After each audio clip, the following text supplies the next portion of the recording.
వరుసగా 2 రోజులు కూడా 2 బాంబులు పేలనున్నాయా వైసీపీకి? అంటే అవుననే సమాధానం వినిపిస్తుంది.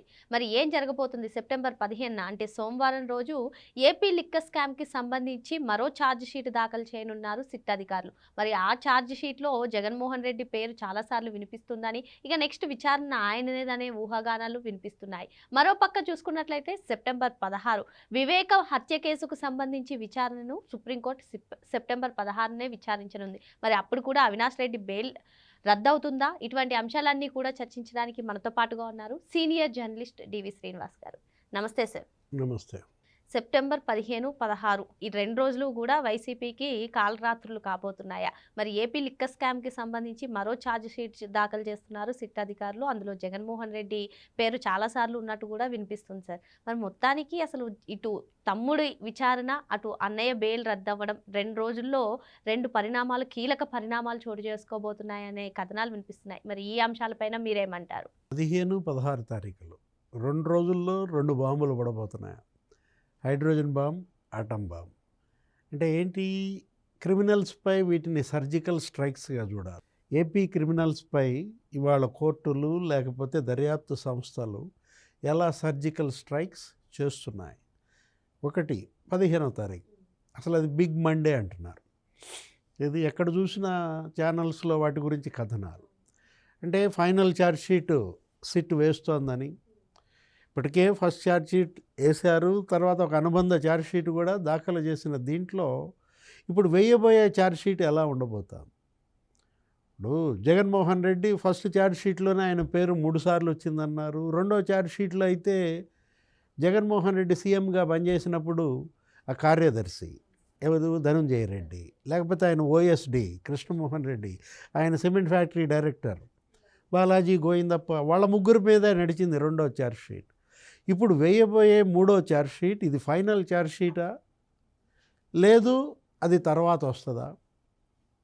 ఎందుకంటే మొన్న ఛార్జ్ షీట్లోనే మరి ఏసీబీ కొన్ని అక్షంతలు వేసింది కోర్టు. ఆ ఛార్జ్ షీట్లో కొంత లోపాలు ఉన్నాయి, అవి సరిచేయమన్నారని, లేకపోతే ఏదో ఆ డ్రాఫ్టింగ్లో లోపాలు. ఏసీబీ కోర్టు అసలు దాన్ని స్టే ఇచ్చినంత పని చేసింది. దానిపైన హైకోర్టు ఏదో కొంత ఆపినట్టుంది. ఏది ఆ ఛార్జ్ షీట్ పైన ఏసీబీ కోర్టు ఏదైతే బ్లేమ్ చేసిందో ఆ అభ్యంతరాలన్నింటినీ స్టే చేసింది హైకోర్టు. ఇప్పుడు వేయబోయే ఛార్జ్ షీట్ టోటల్గా జగన్మోహన్ రెడ్డి పైనే ఉంటుందా, లేకపోతే ఇప్పుడు ఈ మోహిత్ రెడ్డి, నెక్స్ట్ సజ్జల భార్గవరామ్, లేకపోతే అతనెవరు సునీల్ రెడ్డి, అనిల్ రెడ్డి, వీళ్ళ నలుగురికి మరి ఉచ్చు బిగుస్తుందా? నారాయణ స్వామి పరిస్థితి ఏంటి? అప్పటి ఎక్సైజ్ శాఖ మంత్రి నారాయణ స్వామి ఆయన ఫోన్ కూడా మరి ఓపెన్ చేస్తున్నారు. దానికి కూడా కోర్టు అనుమతి ఇచ్చింది. ఎఫ్ఎస్ఎల్ మన ఫోరెన్సిక్ సైన్స్ ల్యాబ్ వాళ్ళు అందులో ఏమి వీడియోలు బయటకు వస్తాయి, లేకపోతే ఏమి లావాదేవీలు బయటకు వస్తాయి. అసలు నారాయణ స్వామి బ్యాంకు లావాదేవీల పైన కూడా ఇవాళ స్క్రీనింగ్ జరుగుతున్నాయి. అంటే అప్పటి ఎక్సైజ్ శాఖ మంత్రికి నెలకి 50 లక్షల ముడుపులు అందాయంటున్నారు. ఇవన్నీ మీడియాలో కథనాలైనా వాస్తవాల? ఇప్పుడు ఒకటి నారాయణ స్వామి ఇష్యూ కాదు, ఇప్పుడు ఇతనెవరు సునీల్ రెడ్డి నిన్న అసలు 10 గంటలు 14 గంటలు ఆయన కార్యాలన్నిటిపైన తనిఖీలు సోదాలు జరిగాయి. అక్కడ కూడా కీలకమైన ఆధారాలు ల్యాప్టాప్లో అయ్యి స్వాధీనం చేసుకున్నాను అన్నారు కదా సార్. మరి ఇందులో ఏమైనా డేటా దొరికే అవకాశం ఉందా? మరికొన్ని పేర్లు బయటకు వచ్చే అవకాశం ఉందంటారా? లేదు అంటే ఇంకా జగన్మోహన్ రెడ్డి అంతిమ దోపిడీదారుడు, ఆయన దగ్గరికి సిట్ అధికారులు వెళ్తారంటారా? అంటే సునీల్ రెడ్డి కార్యాలయాలపైన అటు హైదరాబాదులో, ఇక్కడ విశాఖపట్నంలో ఇవన్నీ తనిఖీలు సోదాలు చూసి కంగారెత్తిపోతున్నారు. అక్కడేమీ లేకపోతే ఎందుకు ఇంత బేజారెత్తిపోతారు? ఇప్పుడు అతను ఒక పారిశ్రామికవేత్త, న్యాయవాది, పెద్ద లాయర్ అనో ఏదో బిల్డప్ ఇస్తున్నారు.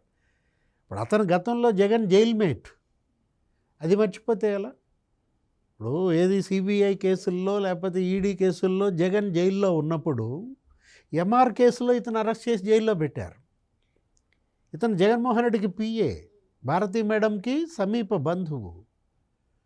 అంటే ఇప్పుడు సునీల్ రెడ్డి ఆయన కంపెనీలు డొల్ల కంపెనీలని కంప్లీట్గా ఈ మనీ ట్రాన్సాక్షన్ ఏది క్యాష్ అండ్ క్యారీ లిక్కర్ స్కామ్లో వసూలు చేసిన డబ్బుని మరి బ్లాక్ వైట్ చేసుకోవడానికే పెట్టిన కంపెనీలు అంటున్నారు.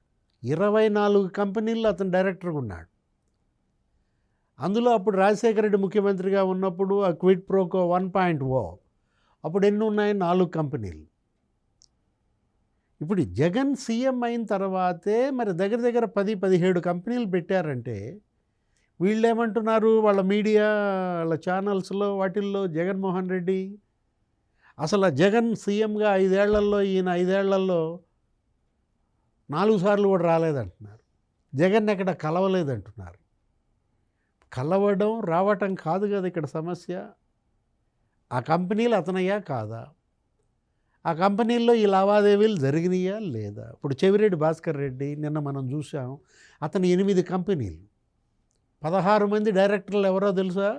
అతని డ్రైవరు, ఆ పిఏలు, ఆయన మరదలు, అతని బ్రదరు, అతని మేనమామ, మేనల్లుడు, అదో పెద్ద చెవిరెడ్డి సామ్రాజ్యం అంటున్నారు. ఇప్పుడు 7 కొండల పైన స్వామివారు ఉంటే కింద చెవిరెడ్డి సామ్రాజ్యం, భూమన సామ్రాజ్యం, పెద్దిరెడ్డి సామ్రాజ్యం. ఫస్ట్ టైం మనం అసలు ఆశ్చర్యపోతున్నారు అక్కడ. ఏది ఒకటి దాంట్లో ఉన్నటువంటి ఆ చెవిరెడ్డి జితేంద్ర నీ బ్రదరా కాదా? కజిన్. చెవిరెడ్డి సునంద మరి నీ మరదలా కాదా? ఇప్పుడు అతను ఎవరు? నవీన్. ఆ కేసులో A36 నవీన్ ఇన్ఫ్రా ఎవరిది? Jitendra infra, Naveen infra. ఏంటి ఈ కంపెనీలు ఎక్కడి? అన్నిటికీ చిరునామా ఒకటే డోర్ నంబర్, తుమ్మలకుంట. అదేమంటే God is there, nature is great అంటున్నాడు. గాడ్ ఈజ్ దేర్, దేవుడు ఉన్నాడు కాబట్టే ఇవాళ నువ్వు పట్టుబడ్డావా? ఇప్పుడు నేచర్ ఈజ్ గ్రేట్, ప్రకృతి గొప్పదే కాబట్టే నీకు బెయిల్ రావట్లేదా? ఇప్పుడు ఎంతమంది వీళ్ళు ముందస్తు బెయిల్కి వెళ్ళారు, లేకపోతే క్వాష్ వేశారు, ఏటిల్లో బెయిల్ రాలేదంటే nature is great, justice is great. ఇవాళ ప్రకృతి, దేవుడు, లేకపోతే ఏమంటున్నాడు చెవిరెడ్డి భాస్కర్ రెడ్డి? సిట్ కర్మ సిద్ధాంతం తెలుసుకోవాలి, స్పెషల్ ఇన్వెస్టిగేషన్ టీం అంట, పాపభీతి ఉండాలంట, నేను వేద పాఠశాల నడుపుతున్నాను, ఏదేదో చెప్తాడు. అంటే ఏ వేదం చెప్పింది, ఏ ధర్మం, ఏ మతం చెప్పింది నిన్ను డొల్ల కంపెనీలు పెట్టమని? ఇప్పుడు అక్కడ తిరుపతిలో తిరుచానూరు, అక్కడ ఏంటి నీకు? అక్కడ ఆలయ అర్చకుడు, ఏది ఆయన భార్య రేణుకానో ఎవరో, ఆమెకు ఒక 3 ఎకరాలు ఉంటే 24 లక్షలు ఇచ్చి 3 ఎకరాలు రాంచుకున్నారు. ఎంత? 36 కోట్లు అంట దాని ఖరీదు. అంటే 36 కోట్ల విలువైన భూమి చెవిరెడ్డి కొనేది ఎంతకి? ఇప్పుడు కత్తి పెట్టావా, గొడ్డలు పెట్టావా, ఎలా ఇస్తారు నీకు? ఇప్పుడు అక్కడ ఒక అంకణం ఖరీదు 2 లక్షలంట.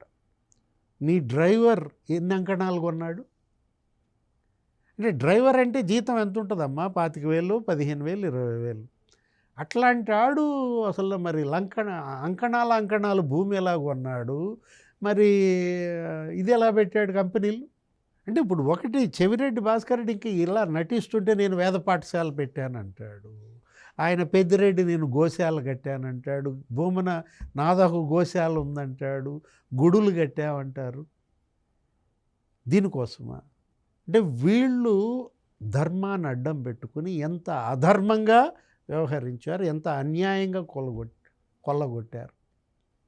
ఇవాళ పట్టుబడ్డారు. ఇప్పుడు అతనిది ఎవరైనా అవినాష్ రెడ్డి కేసు కూడా వస్తుంది, ఇంకో బాంబు. అది ఏదది? వివేక హత్య కేసులో అవినాష్ రెడ్డి కస్టోడియల్ విచారణ అవసరమా అని అడిగింది. సుప్రీంకోర్టుని మరి ప్రశ్నించింది ఏది? సిబిఐ. అసలు నువ్వు ఈ కేసు నువ్వు ఇంకా కొనసాగిస్తావా, కేసు క్లోజ్ అయిందా అని అడిగింది. ఇక్కడ సిబిఐ అసలు డొంక తిరుగుడుగా మాట్లాడితే ఎలా? అది కిరాతక హత్య. ఒక ముఖ్యమంత్రి తమ్ముడు ఆయన అసలు రాజ్యసభ తప్ప అన్ని సభల్లో ఉన్నాడు. జగన్మోహన్ రెడ్డికి బాబాయ్. కిరాతకంగా చంపితే ఇంకా ఆ కేసు ఇప్పుడు 7వ సంవత్సరం, ఇంకా కొలిక్కి తేకుండా ఏంటి? అడిగింది సుప్రీంకోర్టు తప్పు లేకుండా అవినాష్ రెడ్డి కస్టోడియల్ విచారణ మీకు అవసరమా కాదా? మరి అతను బెయిల్ రద్దా? రేపు పొద్దున ఇది ఎన్నో తారీఖు, అది మంగళవారం. అంటే అటు సోమవారం అన్న కథ ముగిసిపోతుందా, మరి మంగళవారం తమ్ముడి కథ కొలిక్కి వస్తుందా? ఏదైనా ఈ సోమ మంగళవారాల్లో మాత్రం కొంచెం గడ్డు వారాలే.